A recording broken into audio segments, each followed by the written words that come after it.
Alors, je suis obligée de recommencer du coup.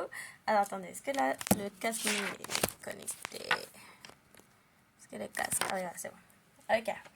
Donc, j'étais en train de faire un live avec mes frères et mes sœurs Kamit. Et comme d'habitude, on a été signalé.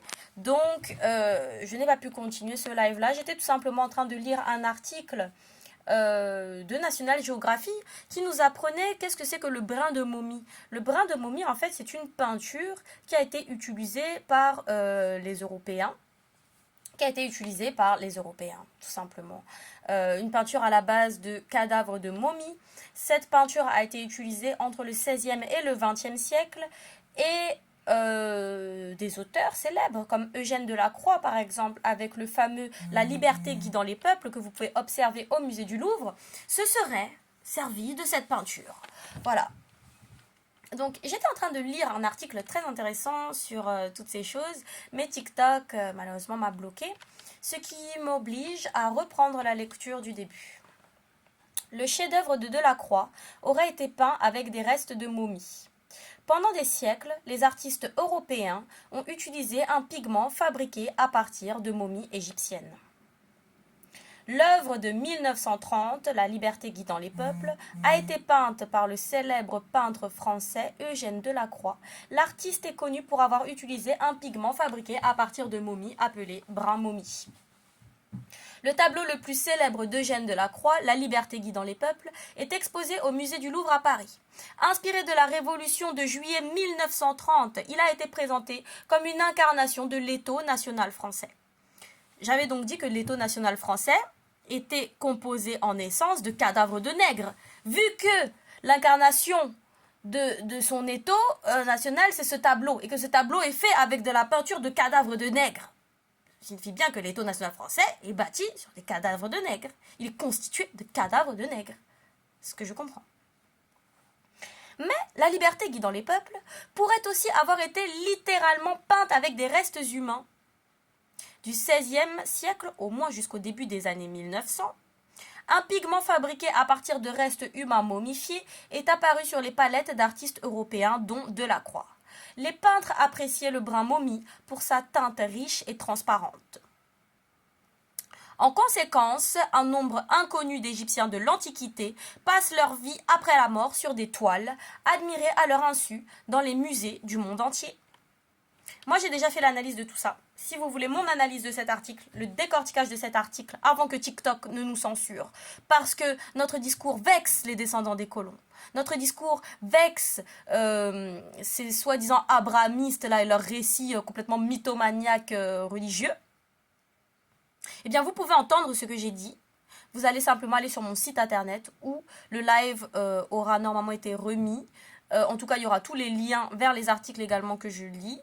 Et voilà, il y aura le véritable live dans lequel j'ai lu cet article et que TikTok a voulu nous censurer parce que nous avons été signalés en masse lors de ce live. Alors, l'article nous dit « Des momies au service de la médecine et du divertissement. L'usage de momies pour fabriquer ce pigment dérivait d'une utilisation encore plus inhabituelle. » Donc ça c'est complètement faux, c'était un usage courant de faire de la poudre de momie et des peintures de momie. C'était courant à leur époque en fait. Donc on a beaucoup de témoignages de ça, de cannibalisme des Blancs et des Arabes, de tout ce qu'ils ont fait en fait, même des fausses poudres de momie où ils kidnappaient des jeunes noirs pour faire de la fausse poudre de momie. Donc ce n'était pas inhabituel comme pratique. Non. Des restes de momies étaient couramment utilisés comme médicaments. Donc voilà, vous voyez l'honnêteté du Blanc. Dans le même article, dans la même phrase, il nous dit « Ces pigments dérivent d'une utilisation plus inhabituelle. Des restes de momies étaient couramment utilisés. » Donc c'est inhabituel ou c'est courant? Parce que voilà la logique du locoderme, en fait. Donc vous ne nous en voudrez pas de nous en dissocier.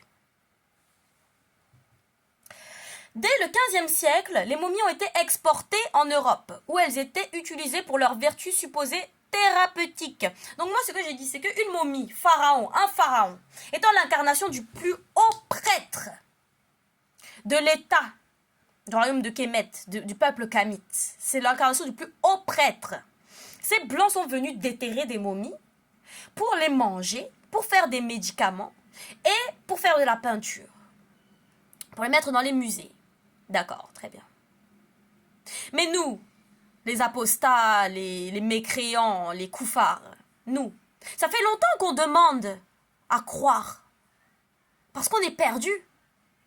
Et des gens comme nous, vous savez ce qui nous aidera à croire? C'est de voir un cadavre comme celui de Mahomet, par exemple, qui n'aurait jamais pourri. Vous voyez, ça nous aidera à croire, nous les koufars. Donc moi je demande, vu que quand le blanc pille, déterre des cadavres, des plus hauts dignitaires de notre peuple, jusqu'à nos jours, parce qu'ils le font encore aujourd'hui, il y a des déterrations tous les jours. Eux-mêmes ont dit qu'il y a tellement de déterrations qu'on ne sait pas, un nombre inconnu d'Égyptiens depuis l'Antiquité passent leur vie après la mort sur des toiles, combien dans des musées. Voilà. Donc moi je demande qu'on exporte le cadavre de Mahomet afin qu'il puisse être authentifié. Ce qui assurément finira de convaincre des koufars comme moi, des mécréants comme nous, notre communauté kamite.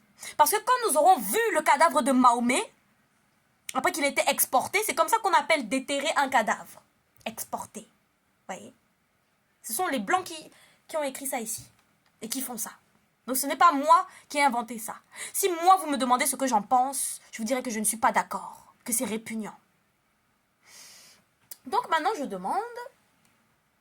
Je veux qu'on exporte le cadavre de Mahomet pour qu'on puisse l'authentifier et qu'on voit comment il n'a pas pourri. Comment quelqu'un qui viole des enfants et qui tue des gens, qui massacre des gens, son corps est là, préservé, n'a pas pourri. Moi, je veux voir ça. Parce que le corps de nos ancêtres, pharaons démoniaques, du diable, était assurément assez bien conservé pour qu'on puisse en faire tous ses usages jusqu'à nos jours. Voilà. Dès le XVe siècle, les momies ont été exportées en Europe, où elles étaient utilisées pour leurs supposées vertus thérapeutiques.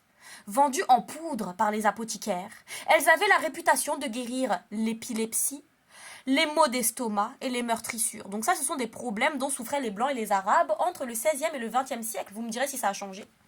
Voilà, vous me direz quels sont leurs remèdes actuels contre ces pathologies-là, s'ils les ont toujours. Voilà. Peut-être qu'on sait d'où ça vient aujourd'hui. Voilà.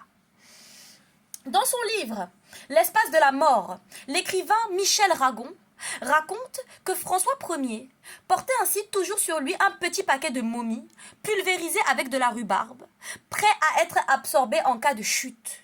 Mais cet usage médical est progressivement détourné par les peintres qui mélangent des résidus de cadavres avec de l'huile sèche ou du vernis.